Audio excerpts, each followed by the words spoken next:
GMNA uses artificial intelligence for generated speech, visuals, and production. AI-generated content may contain errors. Please verify important information before making decisions or taking action. Good night, Montreal. Transport Canada has placed a minister's observer on the Transportation Safety Board's probe of the freight train derailment that occurred yesterday afternoon in Repentigny, northeast of Montreal. The observer will work alongside board investigators, providing federal oversight while rail inspectors continue to verify safety measures at the site. Officials said the derailment triggered an immediate safety investigation, prompting the deployment of additional inspectors to monitor track conditions and equipment compliance. The minister's observer will report directly to the department, ensuring federal oversight throughout the inquiry. Rail inspectors are conducting daily checks on track geometry, signaling, and cargo securement to prevent further incidents. The Transportation Safety Board remains the lead agency, but Transport Canada's presence underscores the government's commitment to ensuring the incident does not repeat. No injuries were reported, and service disruptions on the affected line are being assessed. Sophia Jensen captured the silver medal this afternoon in the Women's C1 500-meter sprint at the International Canoe Federation World Cup on Parc Jean-Drapeau. Jensen crossed the finish line just behind the gold medalist, delivering a strong performance that kept Canada in contention for the top spot on the podium. The race, part of the annual ICF Canoe Sprint World Cup Series, featured a tight field of elite paddlers from around the globe. Spectators along the waterfront cheered as the Canadian athlete powered through the final stretch, securing second place in a race that highlighted the speed and technique required for short-distance canoeing.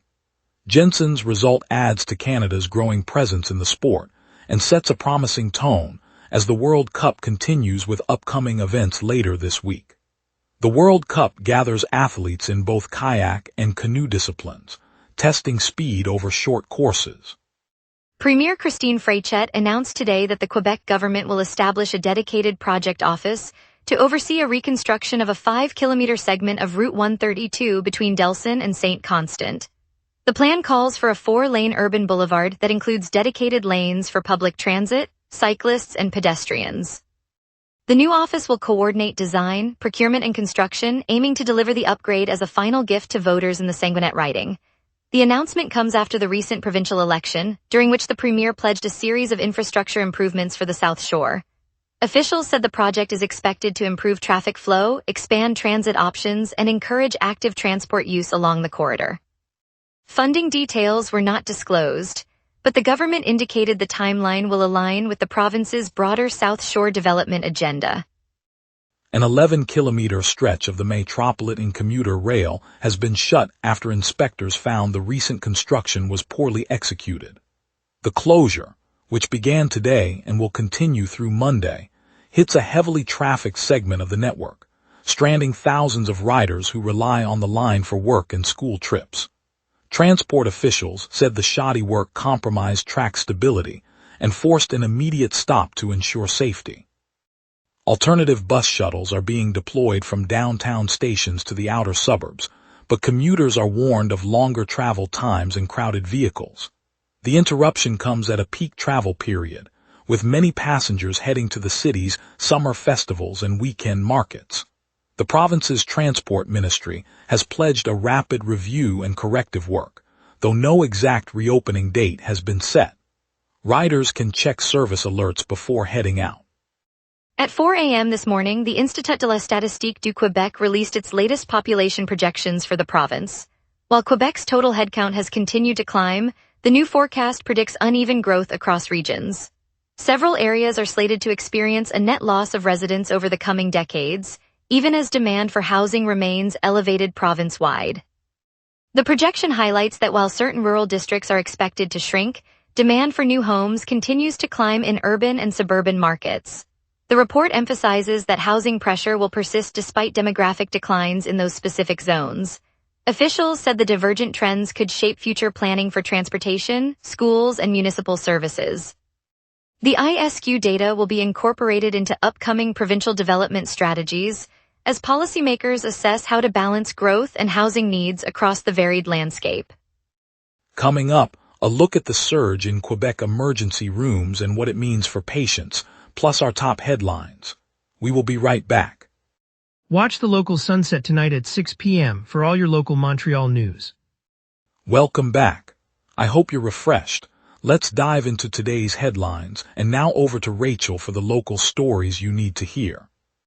Emergency departments in both Montreal and Quebec City are wrestling with an unprecedented influx of patients, officials said. Over the past several days, the number of people seeking urgent care has climbed sharply, straining staff and lengthening wait times across the province. Hospital administrators report that the surge is affecting all shifts, with nurses and doctors stretched thin as they triage a mix of seasonal illnesses and injuries. The pressure has forced some clinics to divert non-critical cases to alternative sites, while ambulances report longer transport intervals before reaching a bedside. Health authorities are monitoring the situation closely and have asked the public to consider whether emergency services are truly needed before calling 911. Many residents have described waiting several hours for even basic treatment, raising concerns that critical cases could face dangerous delays. The ongoing crowding is expected to continue as the summer heat persists. Today, the Montreal Alouettes welcome the Calgary Stampeders in a matchup that pits twin brothers against each other.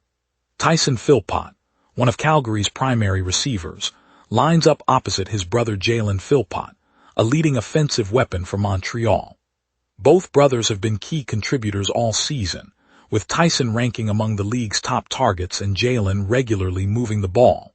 The brothers have never faced each other on the field, making the game a rare CFL family showdown. Fans can expect excitement as players look to make big plays for their respective teams. The contest starts at 7 o'clock, and local supporters will have the chance to watch the Philpott brothers battle for yardage and touchdowns in front of a crowd. Local diners and sports bars anticipate a lively atmosphere as supporters rally behind the hometown Philpott. It's a storyline that adds a personal touch to the regular season clash. Yesterday, the Réseau Express Métropolitain Consortium was confirmed as a public service under Quebec's labor code, yet the law does not compel its members to maintain essential services during a strike. The ruling means that if workers walk off the job, the rapid transit network that carries thousands of commuters across the island could see full or partial shutdowns without legal penalty. The clarification follows long-standing ambiguity about the consortium's obligations, and it removes any statutory requirement for continuity of service that other public utilities enjoy. For daily riders, the prospect of an abrupt interruption could affect commute times, school drop-offs, and shift changes. Transit officials said they will continue negotiations with unions, but the legal framework now places the decision to keep trains running squarely ultimately in their hands. Yesterday, the city's mayor, Soria Martinez Ferrada, announced she will not move forward with reopening the former Latching Marina. After months of study, the administration concluded that the projected expense of the redevelopment would strain municipal finances. The projected cost, estimated in the high millions, was judged unsustainable given the city's current budget constraints. The decision halts plans that some residents hoped would restore waterfront access and create new leisure space in Latching. City officials said the funds earmarked for the project could be redirected to essential services such as road repairs and transit upgrades. While the marina remains closed, the council will continue to explore lower cost options for improving the riverfront. The mayor's stance reflects a broader municipal effort to keep spending in check as inflation pressures rise. Residents who anticipated new recreational opportunities will have to wait for an alternative plan. The province's e-scooter pilot has been lengthened to run through 2028, despite warnings from the medical community. Quebec officials announced the extension earlier this week, keeping the trial active while they review safety standards. A coalition of doctors cautioned that existing rules fail to shield children from serious injuries, citing rising numbers of accidents involving young riders. The physicians emphasized that helmets and speed limits alone do not address the risk of collisions with pedestrians. The original program was introduced as a temporary measure to test urban mobility options, and authorities say the data collected will inform permanent regulations. Critics argue the continuation puts vulnerable users at risk, but the government maintains the trial provides valuable insight into traffic flow and emissions. The pilot remains in effect across the province, with enforcement and monitoring continuing as the health experts push for stricter protections. Let's get a look at your night forecast with our meteorologist, keeping you prepared for tomorrow. A ridge of high pressure and a northwest jet stream are locking in tonight's calm, clear skies. On this date, Montreal once baked to a record high of 31.4 degrees Celsius back in 2025, a blistering spike that rode the tail of an unprecedented heat wave across southern Quebec. The coldest mark was 11.8 degrees Celsius set in 2016 during a sudden Arctic air plunge that caught the city off guard. By comparison, today's climatological normals sit around 29 degrees for the high and 16 for the low, making tonight's 22 degrees feel comfortably moderate. The live radar shows a completely quiet canvas across the province. No rain echoes are visible from the St. Lawrence Basin to the Laurentians, and the echo-free zone stretches from the Ottawa Valley eastward. With high pressure building and a steady northwest jet stream at about 63 kilometers per hour, the air mass remains stable. Expect the clear pattern to linger over Montreal for the next several hours before finally dissipating with the sunrise. At 11 p.m. Montreal sits at 22 degrees Celsius, mainly clear with a thin 14% cloud veil. Humidity rests at 66%, and the breeze is a gentle 4 kilometers per hour from the southeast. Pressure is rising as a high-pressure ridge pushes eastward, sealing in the dry air. Overhead, the northwest jet stream streams at 63 kilometers per hour, reinforcing subsidence and keeping convection at bay. Overnight, the temperature will dip to 16 degrees before sunrise, then climb to a daytime high of 28 degrees under clear skies. The UV index registers 6, wind will peak at 13 kilometers per hour from the west, and no precipitation is forecast. No active weather alerts are in effect. Looking ahead, Sunday will warm to a high of 29 degrees with a low of 17, and the sky will stay clear through the night. Monday brings another 29-degree high, but clouds will thicken, delivering an overcast day and a low of 18. Tuesday spikes to a scorching 33 degrees, the warmest of the stretch, while thick cloud cover holds the low at 22, hinting at lingering moisture. Wednesday eases back to 29 degrees under a clear sky, low 19, offering a brief respite. Thursday caps the period with a comfortable 25-degree high and a low of 16, clear and calm as the ridge persists. The pattern remains dry, with no rain windows and steady winds below 25 kilometers per hour. And that's your weather. Remember, the wrap is also available as a podcast. Listen anytime on Spotify or wherever you get your podcasts.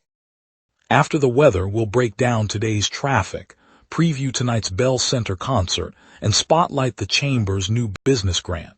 We will be right back. Watch the local sunset tonight at 6 p.m. for all your local Montreal news. And now here's Jason with sports. Montreal's teams are making noise on multiple fronts tonight. The Montreal Alouettes got on the board first against the Calgary Stampeders in style, drawing up a trick play with a wide receiver taking the throw. It was the kind of creative call that had the crowd buzzing, according to Sportsnet, as Montreal struck first in that CFL matchup. Montreal made WNBA history at the Bell Center, hosting the first regular season WNBA game ever played in the city. The Toronto Tempo fell to the Dallas Wings 108-95, but the crowd left a lasting impression. Tempo forward Laura Juskate told reporters afterward, quote, "Maybe we should move here." The Montreal Roses are building towards something significant. The club announced the signings of Marie-Yasmine Aladou and Eve Perisset, two internationally decorated players joining the roster. CBC Sports Soccer reported the moves earlier this week, adding serious pedigree to the Roses ahead of the season. On a crisp Saturday dawn over the eastern tip of the island, the REM tracks at the Côte de Beaupré station glistened with dew as the city stretched awake. Overnight crews from an external contractor had been on the line, tightening bolts and testing signals, a job that ran later than the planned 3-hour window. As the first light slipped over the St. Lawrence, commuters gathered on the platform, coffee in hand, sharing smiles while they waited. A young mother tucked her son into a stroller, his eyes fixed on the sleek train silhouette that would soon glide by, and a street corner vendor handed out croissants to the early crowd, his grin as warm as the fresh pastries. When the final safety check was given, the doors hissed open and the inaugural car rolled forward, its gentle roar echoing through the tunnel. The crowd's quiet applause felt like a shared sigh of relief, a reminder that patience and teamwork keep the city moving. It's moments like these that show Montreal's spirit, steady, hopeful, and always forward. In the heart of Plateau, St. Joseph's Fire Station opened its doors to neighbors and fellow first responders for the Quebec Regional Firefit Championship. Over a Saturday morning, 32 firefighters from Montreal, Quebec City, and even across the border gathered on gym floor, each wearing the red helmet that signals both duty and determination. The competition unfolded in 3 phases: a timed obstacle course that mimicked a burning building, a weighted sled pull testing raw strength, and a simulated rescue where participants hoisted a weighted mannequin up a mock stairwell. One vivid moment stood out when Lieutenant Marco Bushar, after a flawless climb, lifted the mannequin with a grin that caught the attention of schoolchildren watching from bleachers. Their cheers rose above the clatter of metal and the steady thump of heart monitors, turning the event into a celebration of community resilience.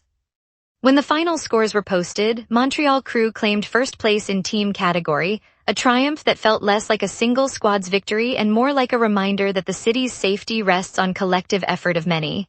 It's a simple truth: when we lift each other, we all rise. Thank you, Montreal, for joining us on the wrap. Tonight's highlight was Sophia Jensen's silver finish in the C1 500 meter at the World Cup, a proud moment for our athletes. We appreciate your support and look forward to bringing you more stories tomorrow. See you then.